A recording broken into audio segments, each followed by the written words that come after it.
Good morning friends. आज आपण integral कॅल्क्युलसच्या lecture 46 मध्ये नवीन आर्टिकल सुरू करणार आहोत. Article 13.12 reduction formula for integral cos raise to mx into sine nx dx.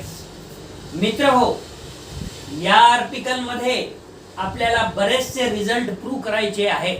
त्यापैकी पहिला रिझल्ट हा प्रूव्ह करणार आहोत आपण. We have integral cos raise to mx into sine nx dx.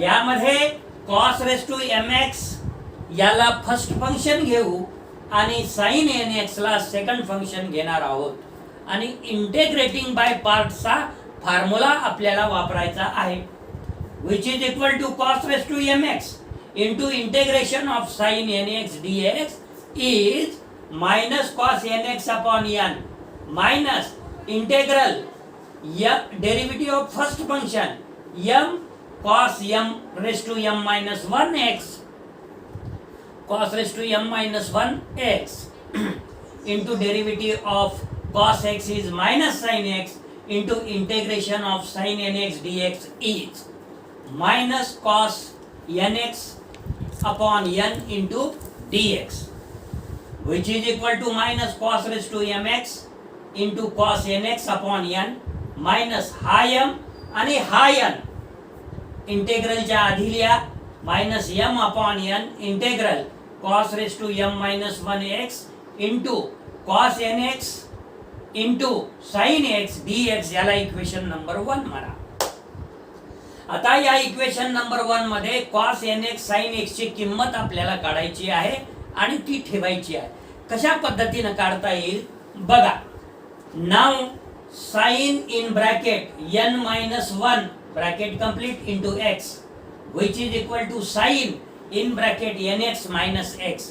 sin a minus b चा फॉर्म्युला वापरायचा, which is equal to sin a म्हणजे sin nx, cos b म्हणजे cos x minus cos a म्हणजे cos nx आणि sin b म्हणजे sin x. म्हणजे काय आलं, which is equal to sin nx cos x minus cos nx sin x. आपल्याला पाहिजे value cos nx into sin x ची आणि म्हणून cos nx sin x which is equal to sin nx into cos x minus sin in bracket n minus 1 bracket complete bracket च्या बाहेर x. मग आता ही value आपण या इक्वेशन 1 मध्ये ठेवू. सो लेफ्ट हँड साइडला तर जे इंटेग्रल आहे तेच राहणार, म्हणून right hand side which is equal to minus cos raised to mx cos nx upon n minus m upon n integral cos raised to m minus 1 x in bracket sin nx into cos x minus sin in bracket n minus 1 bracket complete bracket च्या बाहेर x पुन्हा bracket complete bracket च्या बाहेर dx. आता या दोन्ही टर्मला आपण multiply करणार आहोत, which is equal to minus cos raised to mx into cos nx upon n minus m upon n integral cos raised to mx multiply केलं into sin nx, हा cos x आणि हा cos raised to m minus 1x काय येईल cos raised to mx आणि sin nx dx. म्हणजे काय आलं आता integral cos raised to mx sin nx dx. त्याच्यानंतर हा मायनस आणि हा मायनस प्लस होईल m upon n integral cos raised to m minus 1x into sin in bracket n minus 1 bracket complete bracket च्या बाहेर x into dx. आता यामध्ये ही जे दुसरी टर्म आहे, ही टर्म याचा जो इंटेग्रल आहे आणि ओरिजिनल इंटेग्रल आहे हे सारखंच असल्यामुळे याला आपण लेफ्टला नेणार आहोत आणि म्हणून 1 plus m upon n bracket मध्ये याचा अर्थ काय की integral cos raised to mx into sin nx dx आपण कॉमन काढलं. So which is equal to minus cos raised to mx into cos nx upon n हे तर इकडे गेलेलं आहे plus m upon n integral cos raised to m minus 1x into sin in bracket n minus 1 bracket complete into x dx. Left hand साइडचं cross multiplication केलं, hence m plus n upon n integral cos raise to mx into sine nx dx which is equal to right hand side जसे आला तसं minus cos mx cos nx upon n plus m upon n integral cos raise to m minus 1x into sine in bracket n minus 1 ब्रॅकेटच्या बाहेर x dx. आता right hand साइडला जे n आहे, डिनॉमिनेटरला n आहे, लेफ्टला n आहे, will be cancel. आणि न्यूमरेटरला जे m प्लस n आहे ते आता आपल्या इंटेग्रलची व्हॅल्यू जर आपल्याला काढायची असेल, integral cos raise to mx into sine nx dx, तर m प्लस n हे राईट हँड साइडला डिनॉमिनेटरला जाईल. आणि म्हणून integral cos raise to mx into sine nx dx which is equal to minus cos raise to mx into cos nx upon m plus n plus m upon m plus n integral cos raise to m minus 1x into sine in bracket n minus 1 bracket complete ब्रॅकेटच्या बाहेर x into dx. So this is the required reduction formula. Next result prove करू आपण त्याच पद्धतीनं ज्या पद्धतीनं आपण याच्या आधीचा पहिला रिझल्ट प्रूव्ह केला. काय आहे दुसरा result? Similarly we can obtain integral cos raise to mx into cos nx dx which is equal to cos raise to mx into sin nx upon m plus n plus m upon m plus n integral cos raise to m minus 1x into cos in bracket n minus 1 bracket complete ब्रॅकेटच्या बाहेर x into dx. बघू मग आता हा result त्याच पद्धतीने आपण prove करण्याचा प्रयत्न करू. Hence we have integral cos raise to mx cos nx dx म्हणजे लेफ्ट हँड साइड आपण कन्सिडर केलेली आहे. So which is equal to integrating by पार्ट्सच्या मदतीनं आपण याला प्रूव्ह करणार आहोत. First function cos raise to mx, ultimately second function is cos nx. So which is equal to cos raise to mx into sine nx upon n minus integral m cos raise to m minus 1x into derivative of cos x is minus sin x into integration of cos nx dx is sin nx upon n dx. मित्रहो, आपल्याला integrating by पार्ट्सचा formula माहित आहे. Integration u v dx which is equal to u integral v dx minus integration d upon dx of u into integral v dx dx. So which is equal to cos raise to mx into sin nx upon n. हा minus आणि हा minus झाला plus, हा m आणि हा n बाहेर घेतला इंटेग्रलच्या, m upon n integral cos raise to m minus 1x into sin nx into sin x dx which is equal to cos raise to mx into sin nx upon n plus m upon n integral cos raise to m minus 1x in bracket sin nx sin x ची value आपण इथं ठेवलेली आहे. cos in bracket n minus 1 ब्रॅकेटच्या बाहेर x minus cos nx cos x bracket complete dx.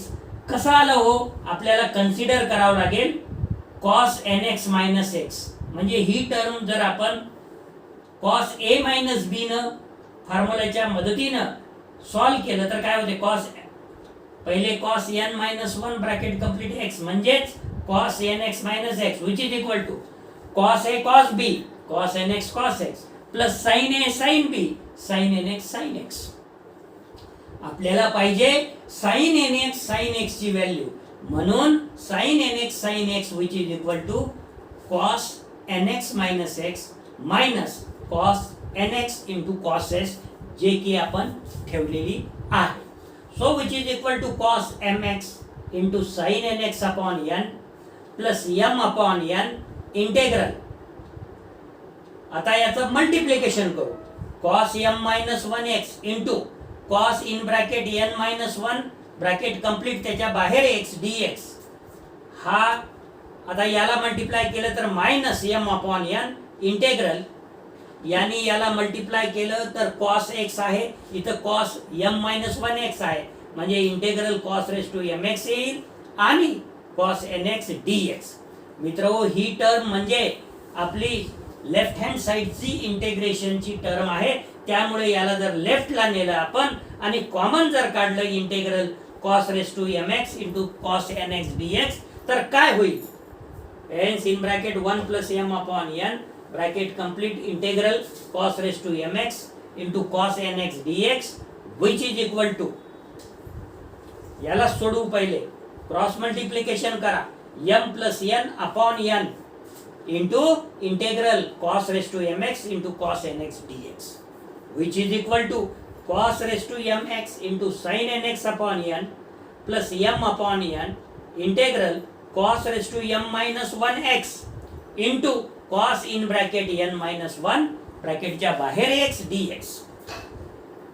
आता left hand साइडला डिनॉमिनेटरला n आहे, राईट हँड साइडच्या दोन्ही टर्मला डिनॉमिनेटरला n आहे, त्यामुळे n विल बी कॅन्सल आणि जे न्यूमरेटरला टर्म आहे लेफ्ट हँड साइडला m प्लस n, ती आता जर या इंटेग्रलची व्हॅल्यू काढलं आपण तर डिनॉमिनेटरला जाईल. म्हणून integral cos raise to mx into cos nx dx which is equal to cos raise to mx into sin nx upon m plus n plus m upon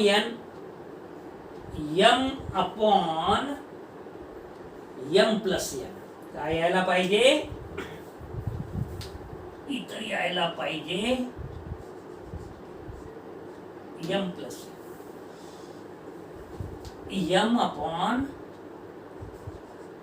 दुसरी टर्म n तर डिनॉमिनेटरचा कॅन्सल होईल, पण न्यूमरेटरला जो लेफ्ट हँड साइडला m plus n आहे तो डिनॉमिनेटरला right hand साइडला येईल. म्हणून m upon m plus n integral cos raise to m minus 1x into cos in bracket n minus 1 bracket complete into x dx. मित्र हो, जे आपल्याला प्रूव्ह करायचं होतं बघा, integral cos raise to mx cos nx dx which is equal to cos raise to mx sin nx upon m plus n plus m upon m plus n integral cos raise to m minus 1 x into cos n minus 1 bracket मध्ये ब्रॅकेटच्या बाहेर x dx. So which is the required reduction formula? एखादा result जर आपण व्यवस्थितरित्या calculation केलं आणि prove केलं तर दुसरे रिझल्ट आपल्याला सहज करता येईल, परंतु जे जे फॉर्म्युले कॅल्क्युलेशन करताना वापरावं लागते त्या फॉर्म्युल्याची माहिती आठवण आपल्याला असली पाहिजे. अन्यथा इथे जे आपण साइन nx साइन x याचा इथं रिझल्ट हे लिहिलेला आहे, किंवा इथे आपण cos a मायनस b चा फॉर्म्युला वापरला, हे जर आपल्याला माहित नाही राहिलं असतं तर आपण इथून पुढे गेलो नसतो. म्हणून मित्रहो, कधीही जसं एखाद्या बिल्डिंगचं पिलर मजबूत जर असेल तर ती बिल्डिंग मजबूत राहते, किती वर्ष टिकते आणि साबूत राहते, चांगली राहते. तसंच तुमचं जर बेस चांगला असेल, मॅथमॅटिक्सचे सगळे फॉर्म्युले माहीत असेल, तर तुम्हाला एक्झाम्पल्स करायला, थेरम प्रूव्ह करायला काहीही अडचण जाणार नाही. आज आपण या लेक्चरसाठी इथेच थांबणार आहे. धन्यवाद.